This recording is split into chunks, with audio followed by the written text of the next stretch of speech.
ready to eat. I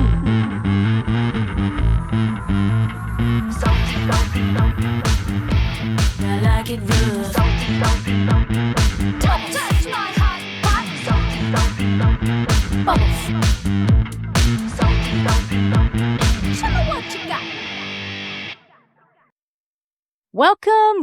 Welcome to another episode of Hot Pot Potty Podcast, where we discuss all things women in music.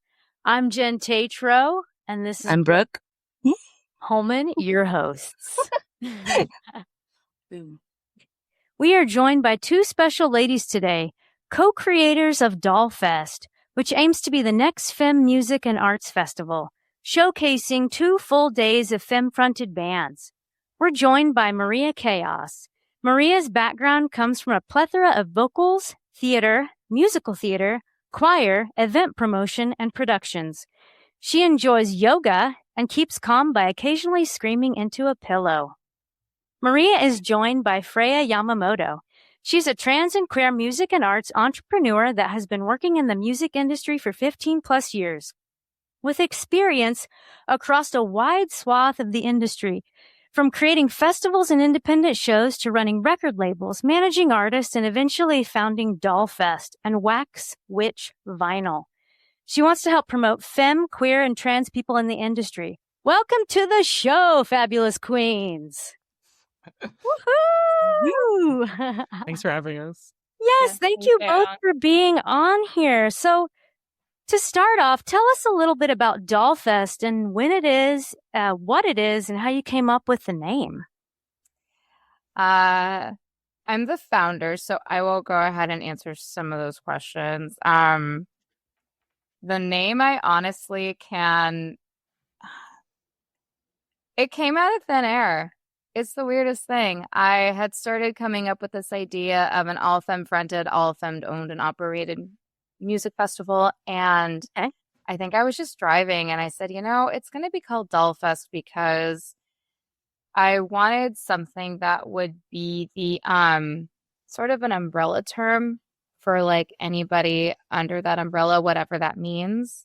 I also know that it's also a word that has had some very negative connotations to it, as well as very positive ones nowadays, including Black trans women back from New York, but then also to, hey, doll face, like, how you doing? Very misogynist sort of terminology. So, yeah, that's sort of the origin of that is I just felt that it would be a word that we can sort of take back the power. And there wasn't anything that I looked up that was called that other than this huge, like, actual doll convention.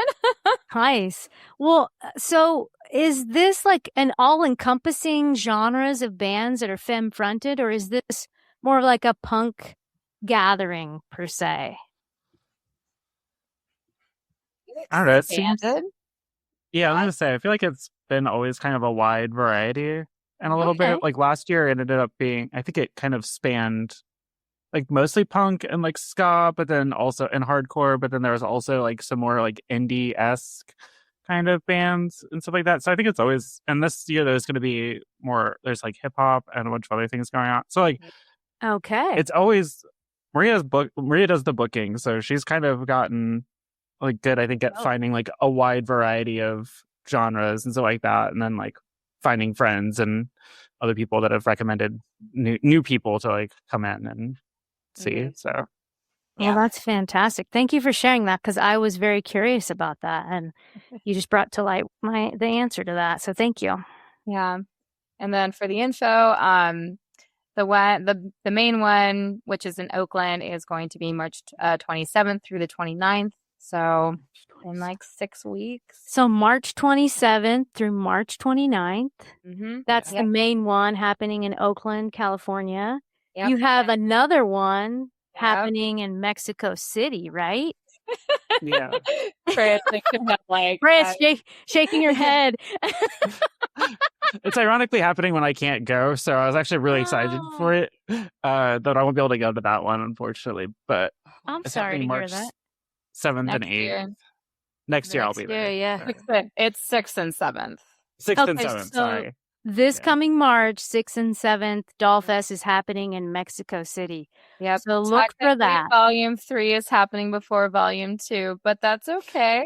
That's fine. That's fine. We're rolling with it. Yep. And then how much are tickets? And is there a link out somewhere? You can get everything at dollfest.net. You can get the tickets for our other events. You can get the tickets for both Dollfest in Oakland and Mexico City, all there.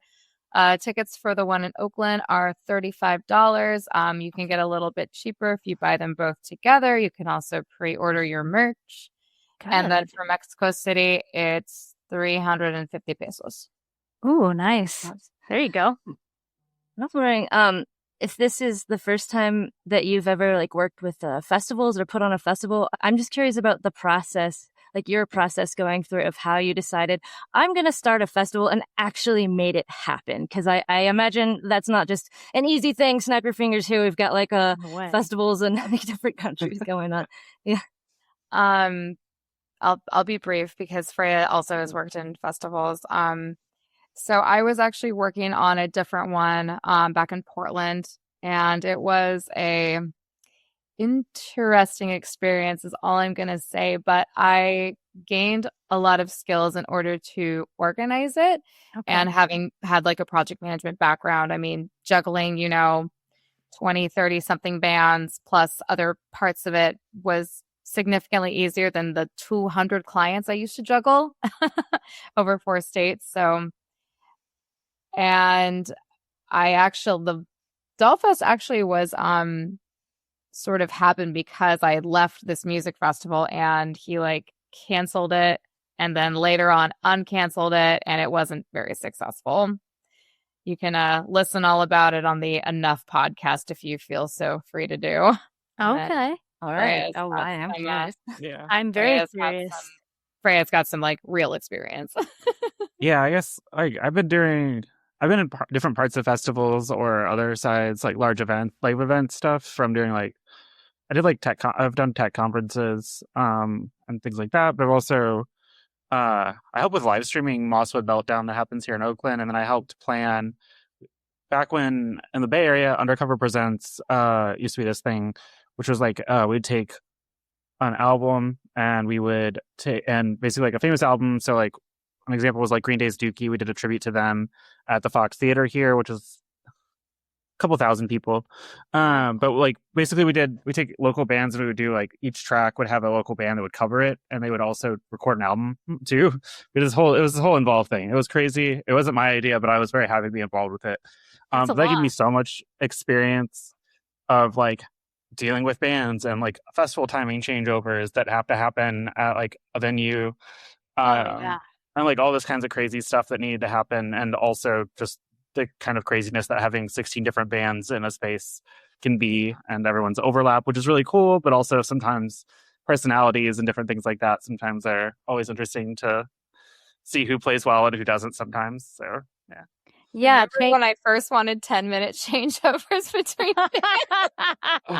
that's funny. As someone that's done it in like 5 minutes, but you have to have a crew that's like insane and everything is like timed down to the like wire. It's doable, but everyone has to be I remember that being a thing, and I was like, no, we're like 20 minutes is like everybody can be chill, like it'll be great, then we don't have to like kill ourselves to do it. The person who tells me no, I need it. Yeah, that's pretty wise advice. Like if I were playing at a festival and saw a 10-minute changeover, I'd be like, no. I mean, that's how it was at the last festival that I'd been working on, but obviously it wasn't successful. So yeah.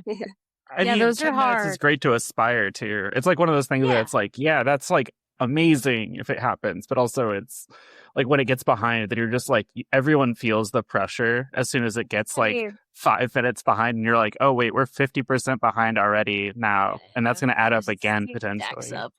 Yeah, 20 minutes is good. 20 minutes is great. Yeah, and it's also like the 10-minute mark is kind of like you see it and you're like, oh, we need to move it, but you should just be getting on and off as quickly as you can anyways. Yeah. for respect of the festival, for respect of the other musicians, so that they can get up and get on and get there full time too. So, yeah, that's great. I'm glad you changed that to 20 minutes. Especially with ska bands. Like ska bands, there's like too many people to get on and off the stage. I know. And the two ska bands that are playing this year one of them has 10 members. Yeah. Oh man, yeah. 10 minutes. Whoa. 1 minute per member. Walk off. Yeah. Pack up, go. Let's go. That's a lot. It's a lot of setup breakdown. Yeah. And I think you kind of mentioned this earlier with finding bands. Is it mostly word of mouth, or do bands like apply to be part of the festival, or do you kind of scope them out and choose kind of which bands you want to play? So, to be honest, I don't really have a method to the madness. We are not submission based at this point in time. Eventually, that is something we would like to do. I know I would love to do that, but right now I have to make decisions about, bands that people are going to buy tickets to see them. The Bay Area likes to watch bands they've already seen, or like have played close by sort of thing. But also, if you're a band that, donated $500 to Trump, don't even bother replying back to my message. We need bands that are completely in alignment with our mission, which is a very big deal because that's what all it's based on. And I have bands that reach out to me every week and say, hey, I even still get bands who say, hey, I'd love to hop on the lineup. And it's like, no, we can't. We are completely full. I love the ones that do that after we announce the full lineup, and they're just like, hey, can we get on the show? And you're like, I know. I had two male-fronted bands try to get on for the Mexico City one too. Oh wow! Yeah, Did you even read what this is about? Yeah, they thought it was so cool. He bought like tickets for like him and like his girlfriend. They're like so excited about it. So that was cool. But yeah, I've had bands who have reached out to me, and either I've said, oh my gosh, thank you so much for reaching out. I'll give you a listen. Or I say, oh my gosh, I was actually going to contact you anyway, so let's do this thing. But there's also a lot of bands that I have asked that, it's either not worked out timing wise. This is not cheap to do. I think people think, running a festival is, all based off of, just hugs and kisses, which I would be so into that, but that is definitely fueled on that. Yeah, definitely not a thing. And so I don't know where I was going with this, sorry, but I love when bands reach out because if I was in their position, I would probably be like the scared one of like, oh, it's okay, like they already announced it. So bands keep doing it, keep that fire, into your butts. So keep coming, bands. You heard it here.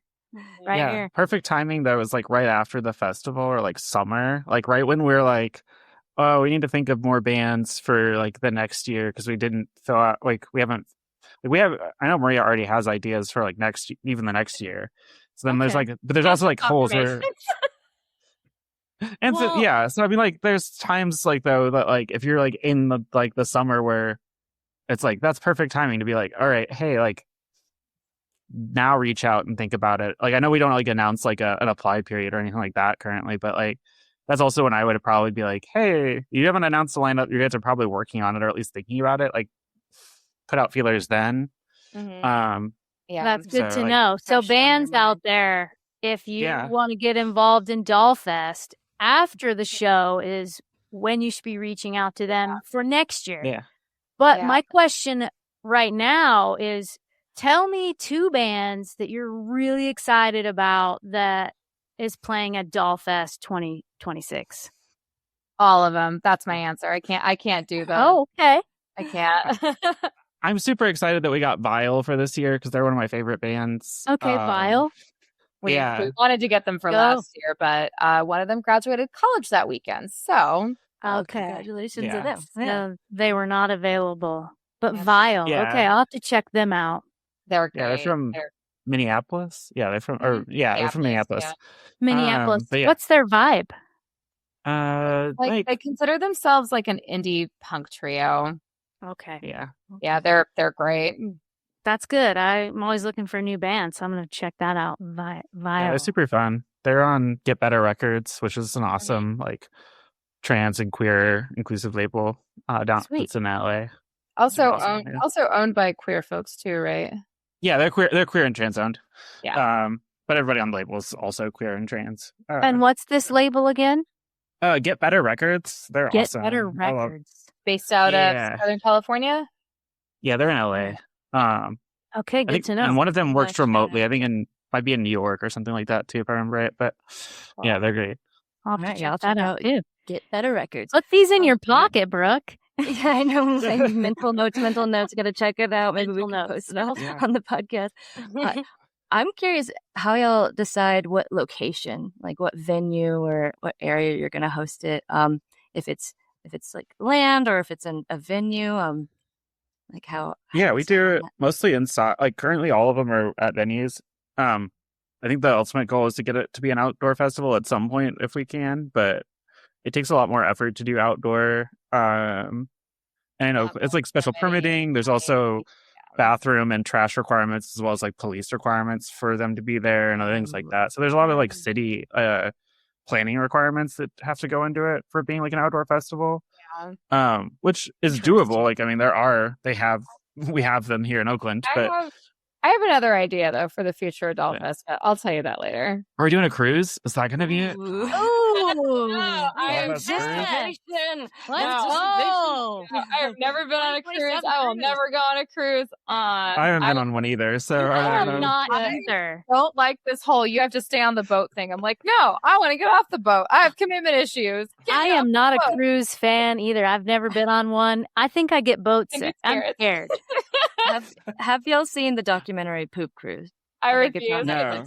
Okay, you will definitely not want to go on a cruise after watching that. Let me just say. I mean, I've also never wanted to do one. Do y'all just want to sit COVID, around and get sick on a boat? Yeah.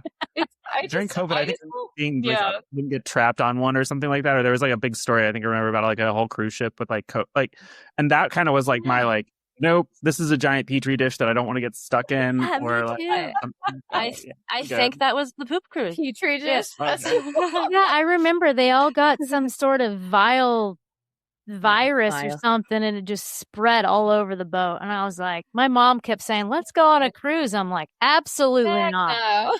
No. Crazy. Their toilet stopped working. I was wondering, in all your endeavors and with Dollfest, what is something, I mean, do you feel as if you're motivated by the fear of failure or the excitement of success? Freya, you want to take first? that one? No.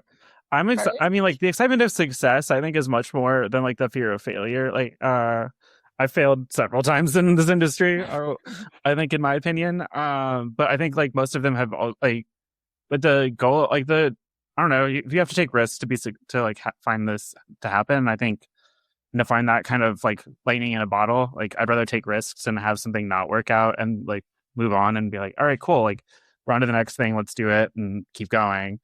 Than to like, I don't know, if I was afraid of failing at this point, I think I would just go work in tech or do something else, and I just can't clock a desk job very easily. So yes. For me, I don't feel like we're capable of failure, and this is why because there are so many fans and so many excited people that have bought tickets. There, I think, are like 6, 7, 8, 9 people coming in from out of state. There are so many people who are driving like over an hour. I mean, there is a gentleman who his daughter apparently is like obsessed with files. So like him and the whole family are coming the whole weekend. And he wrote like just on a random Instagram post that I think Tsunami Bomb, who was one of our headliners last year, had posted, and he wrote 140 days until Dollfest. Oh, wow. He sounds hyped up. Yeah. And then, Let's go. I volunteer over at Gilman on a regular basis, which is, a legend in the punk scene, and they put out flyers, or you can put out flyers in like this little like sort of community area, and I have Dollfest ones, and there was this this pair of people who were talking about it, saying how excited they were, and one of them was explaining it to their other friend, or one of the people was explaining to their friend like what Dollfest was, because I think they like didn't know about it or anything. And so I was talking to them about it, and I said, yeah, by the way, I'm the founder. And the first person literally starts jumping up and down saying, thank you so much for putting something like this together. And, this is what it's all about, is the community. I love that. I grew up in an area where I think community was really hard for me to find. But I also kind of feel like personally just like a bit of an outsider, no matter what it is I do, wherever I'm at. And I don't want anyone to feel like that, because even at 36, like it still kind of like fucking sucks. But this way, you don't have to feel that. You go to a Dollfest event and you know that you're either going to see people that you enjoy seeing, or you're going to meet new friends, or you and your friends are going to be there, and just building up. So that right there to me is success. And we've already done that a handful of times where people have said, that was super fun. And that's all that this is about. It's never been about me, my music tastes, like what Freya and I decide. It is so much about and the community, and then also like our team who we have, who are amazing, but it's for the people. Yeah. Oh, that's a beautiful, focusing on community building. Yes. And I do think, it's very difficult to find community, especially after COVID. I feel like, I don't know about anyone else, but I feel like all my social skills just like gone. And not that I had a whole lot in the beginning. I didn't have to quarantine. I didn't quarantine. I worked 5-6 days a week. I was in the recovery field at the time, and worked at a place that never shut down. So I never quarantined. Oh dang, yeah. So That's intense. Was that intense on you? When I graduated from my like counseling program, after that it got really intense. So because a lot of people probably needed that at that time, just going through so much. Yeah, that's more a than lot. ever, I'm sure. So speaking of community, I'm curious how both of you met and then decided to pursue this and create the festival. I want to know your story, or meeting story, or Spill the tea. Tell us everything. I messaged the Dollfest Instagram, and I asked the OG team members, I'm like, who's this lady? She wants to be a part of Dollfest. And they're like, yeah, she's great. She added her, we all had like a team sort of meeting, and then you and I met in person, I think, and then like 3 months later, we were signing an LLC. Yeah. My friend Sabrina, who's in Loud Graves and runs the Applicators and runs Cellophane Records, came by Alternative Tentacles. I used to be the general manager until recently of the label, and so like she stopped by and dropped off, I think, Loud Graves like 7 inches or something for our mail order, and I was like, and was talking about like going to meet this person to talk about this festival that sounded real, and I was like, oh, that sounds really cool, like we need one of those, like I'm so excited, like that's so exciting that you're working on this thing, and like I was so excited about it. And then like I saw like the post about it on Instagram, and I was like, oh, this is the thing that Sabrina was talking about. Like I'll just message and be like, hey, I don't know, like maybe somebody will see it and be like, cool, or like, maybe go away, crazy lady. And so I was just like, I don't know, like if you want help, like I'm down. I've done similar things. Like I'm totally down to help out in whatever capacity. If it's just like you want some advice, like, or whatever, if you're doing this for the first time kind of thing. And then Maria and I met, and then kind of from there, I was like, all right, well, we have to like get this official. We have to like have like a business, and we have to put things around this if we're going to try and do this like legitimately. All the things. Yeah, and things like, and then you took the show on the road. Yeah, I had to go. That was Maria's idea. Like, wow. Has been like, she's been like blowing it up. Like I was like, Great. cool, we do a festival, and that's awesome. And then she started planning comedy shows and like other things, which is awesome. I'm excited for the one on Friday, because I'm excited to go for a night of comedy and like get to see some stuff. But I'm super bummed that I don't get to be there, but I have to go to a celebration of life for Yeah. someone who is like a third mom to me. So Yeah. Oh, I'm sorry to hear that. you know what's so crazy? I used to visit her. So her daughter and her friends. That's obviously how we met. I used to come out to Oakland and visit them before I like lived out here, and just fell in love with Oakland. I figured out they lived in the apartment complex directly across from me. Whoa. I know, whole 180. But anyway, That is wild. I know, it's insane. But going back to me and Freya's business partnership, literally could not have asked for a better business partner. I don't know how other people do it with other business people or like other businesses, but her and I think, like, for one thing, like, I would say we're friends. We also like very much respect each other. You know, we've both, kind of gotten like annoyed with one another and still have like enough to like respect to say, hey, Maria, don't text me before 10 a.m. Oh yeah. We've got good boundaries with each other. Yeah, that is good boundaries. I know, Yeah, yeah. some tips and get There's through a it. I work in education, so I'm like up early and I forget that nobody else is too. So I'm learning. I used to also get up a lot earlier where like that was like a legitimate. I think like now it's really funny having run a label, and like usually I think so I had to get there.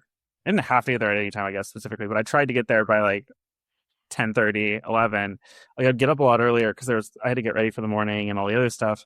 And I also live like an hour away now. But that was the thing. And now that I work from home a lot more, and then going to be working closer, it's like, oh, I don't get up until like 9:30, 10. Sometimes, Get or like I'll eats. get up even if I'm up. I'm like, I don't know. It's so easy. I feel like I was so like, I'm not going to fall back into like my old habits of like staying up till like 1 or 2 for some reason and then going to bed later, because for a long time I worked in screen printing and was like I had a merch and stuff like this for a bit, and that I had to be there at 8:30 in the morning for a while. So I like got used to getting up like super early, and then I kind of slowly gotten back into the like stay up late. Now that my wife doesn't have to be there till like 10 either. So like I just kind of get up when I get up now. Yeah. So Take advantage of the slow mornings. Yeah, I mean, I love slow mornings. Yeah. Honestly. I like my sleep. What time do y'all go to bed?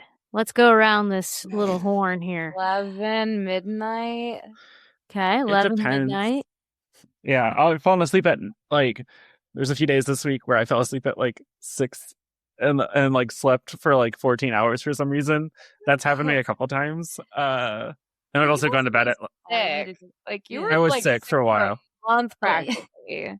Yeah, that affected me a bit, but otherwise I'll stay up till like 1, not thinking about it, being like, oh, and then go, oh crap, I have to go to bed. But I think just having ADHD stuff like that kind of messes with my sense of time. So there's some times where I'm like, it'll be like now, I'll be like, I'm tired, I'm going to bed. I'll wake up and get up and do things, and then there's other times where it'll be like 2 a.m. and I'll be like, oh, I really need to like take my nighttime meds and go to bed now. Like those will knock me out in like half an hour. So, Yeah, I'm like 11 or 12 midnight, kind of like you, Maria. Brooke, when do you go to bed? You been staying up late, homie? Oh God, lately, yeah. I feel like usually between midnight and 2, but like there's been a few days. She's a night owl. A few days the past week I didn't go to bed till 5. One of them being Saturday, Valentine's Day, but that's not for fun reasons. It's because at 3 a.m. my water heater broke and was flooding the basement. So Okay, it's a 5 a.m. like for sure. Disaster struck. Good day. Yeah, I'm like, all right, so I guess I'm not going to sleep. But yeah, I've been trying to get better about it, but Good. Yeah, it's good. Lacking those Sleep Z's is a little good. bit. Yeah, I aim for midnight. We'll say I don't usually fall asleep until 2. 5 o'clock is worrying me. No, I absolutely do not want to go to sleep at 5 a.m. It's not what I am aspiring for. I'll just say that. Well, let's bring it back to what you spoke about with the comedy shows. So we've got Doll Fest in Oakland, and we've got Doll Fest in Mexico City, and then you're putting on some comedy shows. you're going to try and make this more of a regular occurrence, and they're happening where and what days and times? The first and only so far scheduled one is this Friday. It is at the Lost Church. It is 18 and up. Doors are at 7:30. Got 5 really rad comedians who brought on. I wanted to start putting together community events that may not necessarily be based around music. I'm working on a couple other things. Just bringing community together, whatever that means. And it may not necessarily always be some sort of like entertainment. I want to put together like a hiking group. That's great. Yeah. And I'm a certified yoga instructor, just like casually, and maybe utilize those skills at some point. Okay. Well, you mentioned that you had just gotten back from yoga. Did you teach a class? No, I'm not teaching right now. Not that I'm not trying. It's just, it's hard because my schedule, it'll potentially fluctuate, and I don't want to commit to anything where all of a sudden, like a month or two when I say, hey, actually, I can't teach these classes anymore. Yeah. But I might be teaching at a very well-known venue, potentially. I have to present it on Saturday. So I'm going to say. Oh, nice. TBD. Drum roll. Lots of anticipation. So many anticipating things. But I gotta say, I admire and respect y'all's ambition. It seems like you've got, like, what did you say, your eggs in a million baskets, yoga teaching, you're like working full-time jobs and putting this thing on.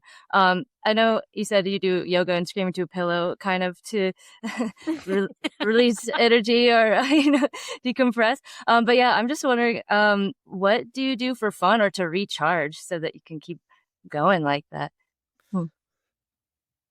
Well, I have a band, so that's something that I get a lot of like effort into.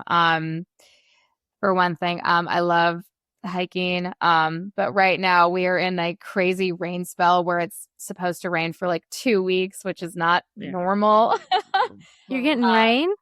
Yeah, it rains. Yep. Wait, let's not just brush over I'm in a band. Let's talk about your band. Yeah, that's for a hot sec. Let's back up. We don't even have a logo yet. I'm finishing it. I've got to. That was not supposed to be a dig. I'm sorry. She's just waiting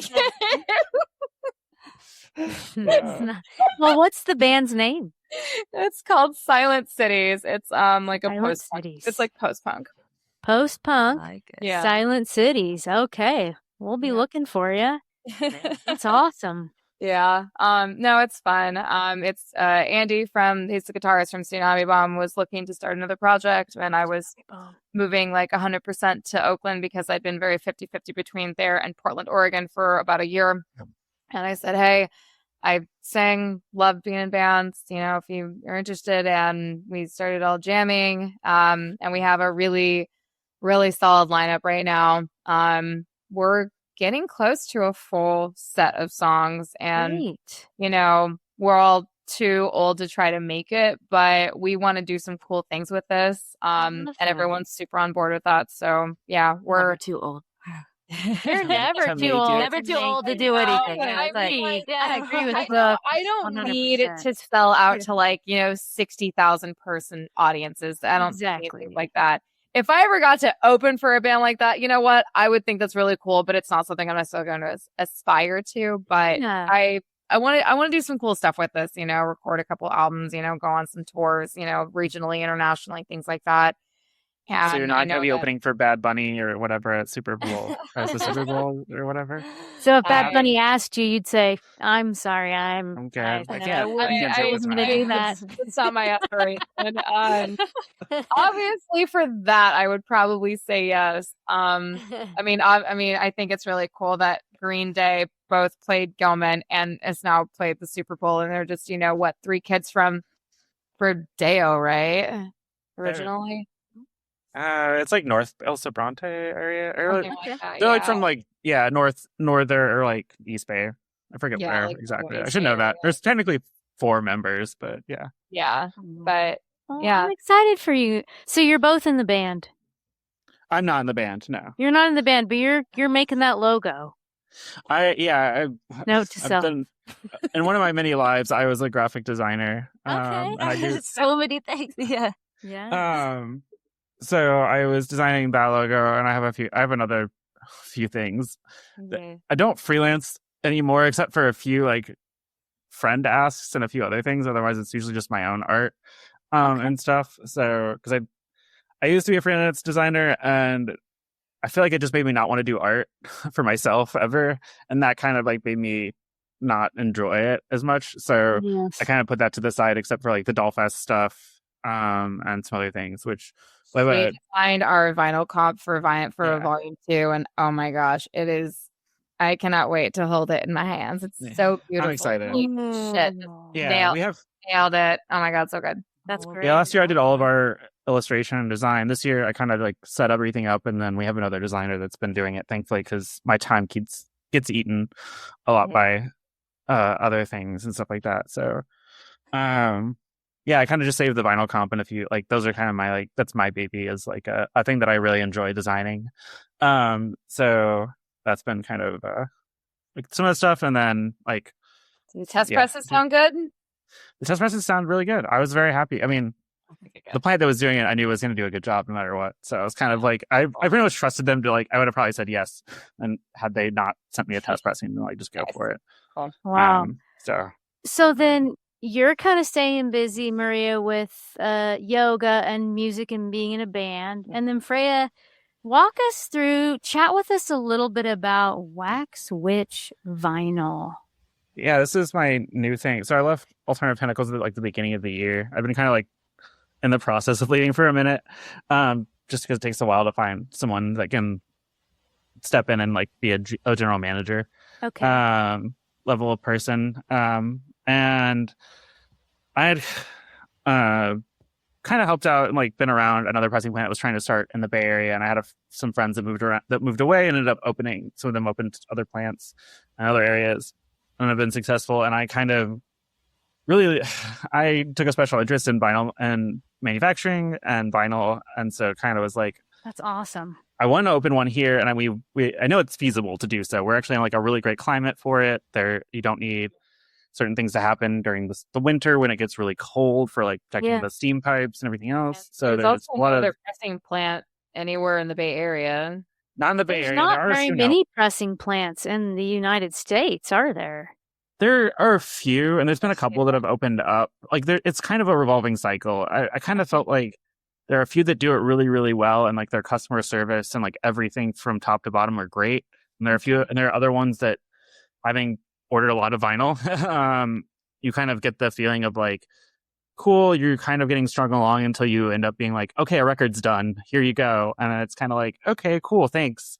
And then you kind of get it, and like things are like great or fine or whatever. But I kind of felt like there wasn't anyone that was doing it truly to like the level of the way that I wanted it to be done, and kind of the like level of service. But also there was a few things with like working with indie artists that I was figuring out some numbers on for when I used to do screen printing. I worked at a company where we tried doing these things with a lot of different influencers they called them quick strikes. But being able to do these kind of like big events where you almost like print on demand kind of, or like basically pre-order. But it was allowing us to do like smaller runs with indie artists that if they could sell 100, basically we could make sure that like pre-ordered, and like you pretty much had to put no money up front because we could pre-order it through us, and then like we would pay the artist the remainder, and then people would get their vinyl, and like you'd have an album that came out basically. That sounds amazing. And so I've been working a lot on that to try and get that happening. And I also working on getting the presses out here. I'm working on the process of setting up brokering through another vinyl pressing plant that can do larger orders of several thousands. So there's a lot of things like that where it was kind of this taking these abilities and these special interests of mine basically, and going, okay, how can we do this here, and how can we make it like the best version of it possible, so that way we're not going to necessarily be the biggest plant. We are going to be able to like do a lot of fun things and do a lot of like hand pours and do other things that aren't possible when you're trying to do thousands and thousands, but we can do them really special. I think that's one of those things that like I enjoy, and being able to work with like smaller indie artists to help get them their first record potentially, or like maybe their second or third. But like getting those out and like having something special that doesn't feel like just another cookie cutter thing for them. I think That's is really awesome. But, yeah. And then when you say here, you mean like Yeah. having a plant in California, creating one there where you're at in Oakland? It'll probably be in Oakland or it'll be in Santa Clara. I live in Santa Clara actually, so I'm trying to do it down here. We have our own. It is. Well, we have our own municipal. We're off the PG&E, thankful off PG&E, which is its own nightmare. But our energy rates, since Santa Clara the municipality owns the energy grid here. They have everything from electric, water, and gas here, so it's actually cheaper for us to buy from the city. Okay, so the city has it, not like a giant. It isn't why I left. I left because my wife had a job down here. I was like trying not to leave Oakland for like the longest time. Had my wife not gotten a job in tech, I would still be living in Oakland. Well, I lived in Alameda, I guess, but I would still be living in the East Bay. But, duly noted. Yeah, but it'll be either there or here. I'm kind of looking at warehousing space in both. Awesome. So, well, thank you for sharing that. I'm excited for you, and I hope that takes off. And I would love to make a vinyl of some of the stuff we've done. So maybe I'll be in contact with you. Yeah. Let's make something. Our business cards are really cool. Yeah. Yeah.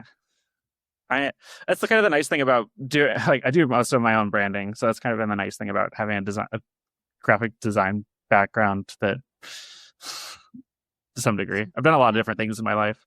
That's kind of it's very helpful in a lot of random situations. You both are very multi-talented and have done a lot of different things. I feel like that build upon each other.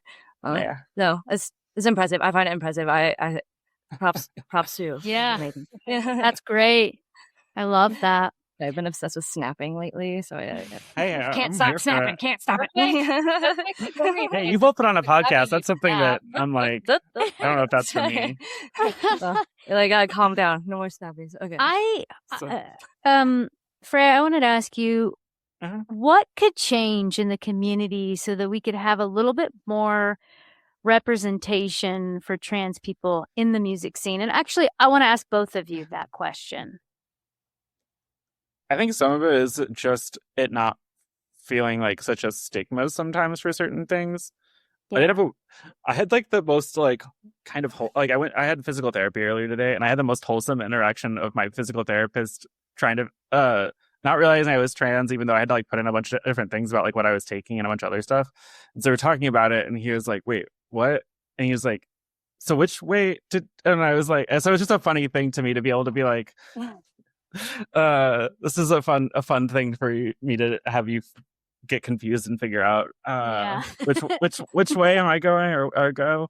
But it was also like, I think it's just like it feeling like it doesn't have to be a thing, I think is the more and I think that's the thing I love about Dollfest and a lot of the other community, like especially the Bay Area. I feel like it's not as much of a like it doesn't feel like where I've gone other places, and it's definitely been who is this person or whatnot. So I think the less it becomes less of a like a thing and more of a just like this is the way people are. The more that I think a lot more people feel a lot more comfortable being also like out in public too. Like I know it's been a hard thing for me, like feeling like either voice things or other things like that maybe like held me back from like wanting to sing or do other stuff like that sometimes in like public. But I think the more that it becomes more accepted, I've seen a lot more like trans and queer artists, especially now, be out and stuff and be like very proud about it and be able to talk about it as like just an experience of life. Yes. Thanks for sharing that. Yeah. Maria, what do you think? I'll answer from like a slightly different perspective because I am cishet. So I would say for me, not just using this idea of inclusivity as tokenization. Yes. To actually be about it and to actually do something about it. I mean, I've told Freya this, like if there's ever like a turf around, they better know that they're going to get punched by me. I want to make it very like Okay, that's not how I want to phrase this.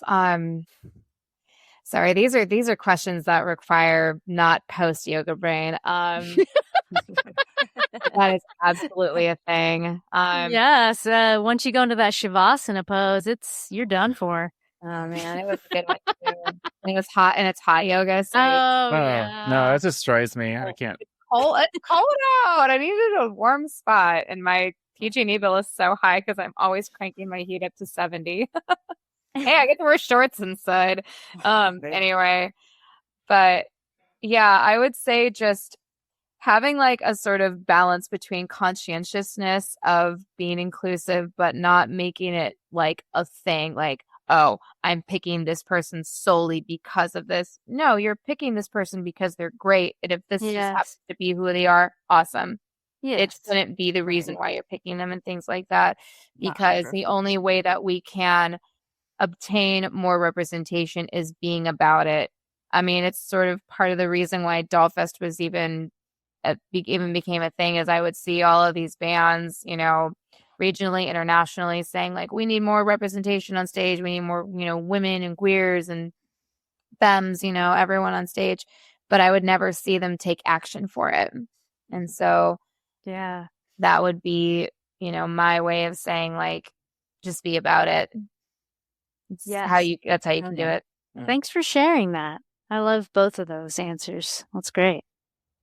Action. All right, we're getting to the end of it. I guess now, do you want to tell us if you have a charity or anything, a place that you would like our listeners to donate to? You want to give it a shout out?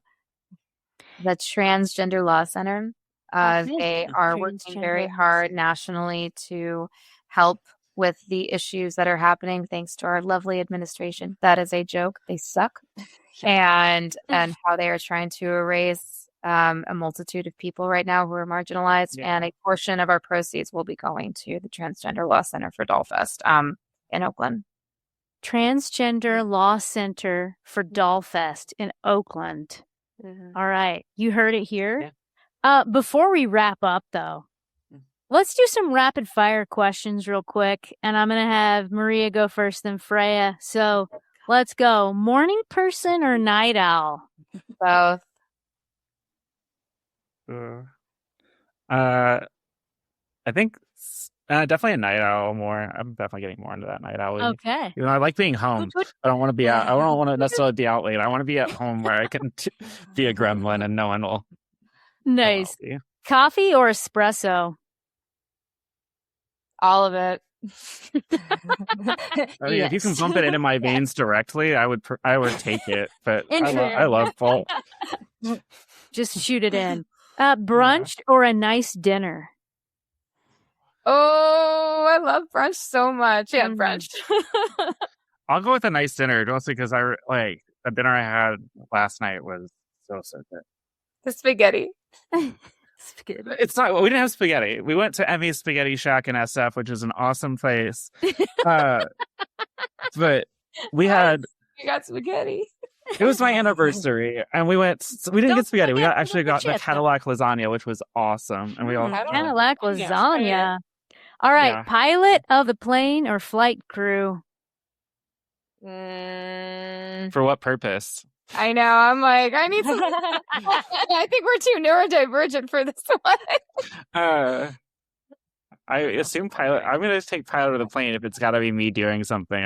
I'm kind of. I'm not a very good follower. I'm a very good tell people. Yeah, I honestly, I want to say pilot too. But I will say this, Dollfest is the first time I've ever been a golden retriever in my life. I have like such black cat energy for everything else.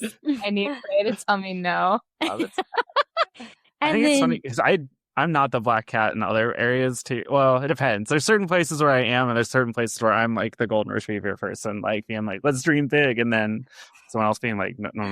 I have to hire somebody else for that usually. Yeah. Tell me no. Well, then, beach or ski vacation? Ski vacation. Beach. Come visit us in Colorado. Let's go to that beach. Yeah. I'm with you. I like Colorado, but not in the winter. I'm not. Snow is no. No. I'm trying to see if I can figure out if I can get to Mill and the Sniffers at Red Rocks. We'll see though. Ooh. Oh yeah, what's up? Let us know. Also, yeah, the snow's bad this year. I'm sad. My cat is being very rude. Yeah. Excuse you. I got one last one for you. Stranger Things or The Hunting Wives? I don't know what Hunting Wives are, and I've never seen an episode of Stranger Things. Not a TV person. So we're a no-go. Stranger Things. Yeah, I was gonna say Stranger Things just because that's the one that I've seen part of. Things So is great. yeah, my wife and I watch a lot of anime. We don't watch a lot of. Ooh, what anime are you watching? Oh shoot! Oh gosh, we are watching some. I forget what it's called. We just watched this like magical girl anime from a while ago. I'd have to figure out what it was called. Oh, it was Modica Magica. I forget. I'm pronouncing it incorrectly. I have a feeling it's an older magical girl anime. That's like we watched that, and then we're watching some other older anime that we just started. But we've been watching. I got her into Jujutsu Kaisen. We trade off usually. Like we'll go. She'll choose something that she wants to show me, and then I'll choose something that I want to show her. And so apparently my anime interest is 13-year-old boy. You're trading off anime? That's okay. Trying to get my girlfriend to watch anime with me. Yeah. Well, That's the only I've not anime actually I've watched seen. Attack on... Yeah. But I love very that. much into it. I love that. I forgot. Yeah, I was so stoked that you were watching it. Whoa, mind blown. I mean, I could rewatch it. I was in the record store and I saw the vinyl for Attack on Titan, and I almost got it. I was like, "This is such a great show." So you should watch Fully Cooley, and that's like a music anime. Like that one's really good. Like also the soundtrack's just really good. For that What's it called? Fully Cooley. It's FLCL is like the title, but it's called Fully Cooley. Okay. Well, thank you guys so much for being on the show, ladies. We just really appreciate it. Remember to be kind out there, folks, to everyone. You know, let's do that for each other. And once again, I'm Jen Tatro. This is Brooke Holman, your host for Hot Pot Potty Podcast. We're signing out. Thank y'all. Bye. Good night. Bye. Thank you. Bye.